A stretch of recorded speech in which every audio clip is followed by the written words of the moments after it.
Students, आज हम कक्षा 7 वसन भाग 2 से पाठ 5 मिठाई वाला का तीसरा हिस्सा पढ़ेंगे।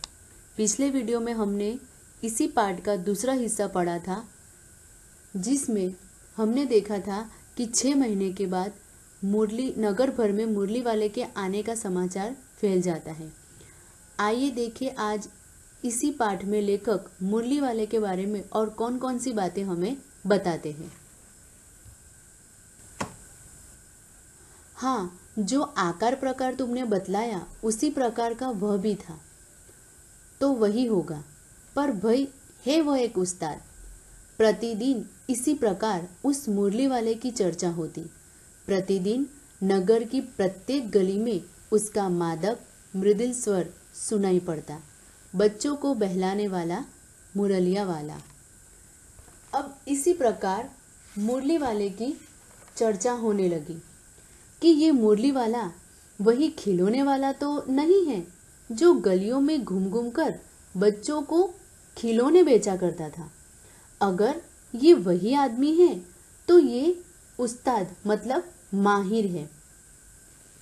उसका मादक मृदुल स्वर, मादक मतलब मन को भाने वाला और मृदुल मतलब कोमल स्वर सुनाई देता। वह अपने कोमल स्वर से कहता था, बच्चों को बहलाने वाला मुरलिया वाला। रोहिणी ने भी मुरली वाले का यह स्वर सुना। तुरंत ही उसे खिलौने वाले का स्मरण हो आया। उसने मन ही मन कहा, खिलौने वाला भी इसी तरह गा गा कर खिलौने बेचा करता था। रोहिणी ने भी मुरली वाले का जब स्वर सुना, उसकी आवाज़ सुनी, तो उसे भी खिलौने वाले का स्मरण मतलब खिलौने वाले की याद आ गई, क्योंकि खिलौने वाला भी इसी तरह गा गा कर खिलौने बेचा करता था। रोहिणी उठकर अपने पति विजय बाबू के पास गई। जरा उस मुरली वाले को बुलाओ तो चुन्नू मुन्नू के लिए ले लूं। क्या पता यह फिर इधर आए ना आए, वे भी जान पड़ता है। पार्क में खेलने निकल गए हैं।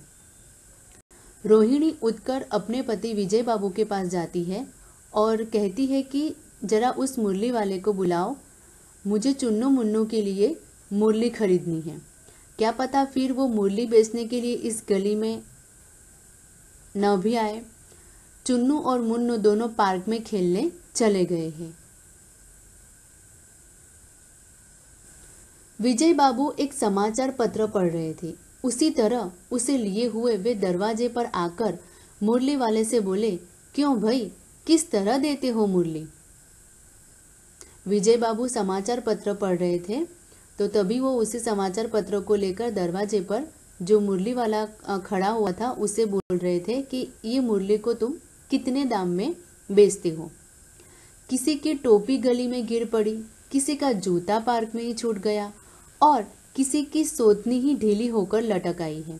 इस तरह दौड़ते हाँफते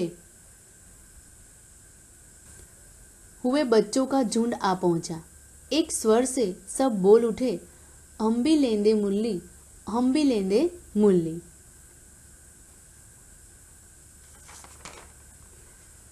मुरली वाले की आवाज सुनकर बच्चे इतने अधीर हो उठते थे कि वो भागते हुए मुरली वाले के पास आए तो इस जल्दबाजी में किसी की टोपी गिर गई और बच्चों ने झुंड में मुरली वाले को घेर लिया और बोलने लगे कि हम भी मुरली लेंगे। मुरली वाला हर्ष गदगद हो उठा, बोला, सबको देंगे भैया, लेकिन जरा रुको, ठहरो, एक एक को देने दो। अभी इतनी जल्दी हम कहीं लौट थोड़ी ही जाएंगे। बेचने तो आई है और है भी इस समय मेरे पास 1-2 नहीं, पूरी 57। हाँ बाबूजी, क्या पूछा था आपने? कितने में दी? दी तो वैसे 3-3 पैसे के हिसाब से है, पर आपको 2-2 पैसे में ही दे दूंगा। मुरली वाला बच्चों की बात सुनकर प्रसन्न हो जाता है। हर्ष मतलब प्रसन्न हो जाना। वो बोलता है कि सबको दूंगा, लेकिन जरा रुको, एक एक को देने दो। हम इतनी जल्दी लौट कर जाने वाले नहीं हैं और इस समय मेरे पास एक दो नहीं पूरी 57 मुरलियां है। फिर मुरली वाला विजय बहादुर जी से कहता है कि हाँ बाबूजी, क्या पूछा था आपने, कितने में दी? वो कहता है कि वैसे तो 3-3 पैसे के हिसाब से है, मतलब मैं 3-3 पैसे में देता हूँ, पर आपको मैं 2-2 पैसे में ही दे दूंगा।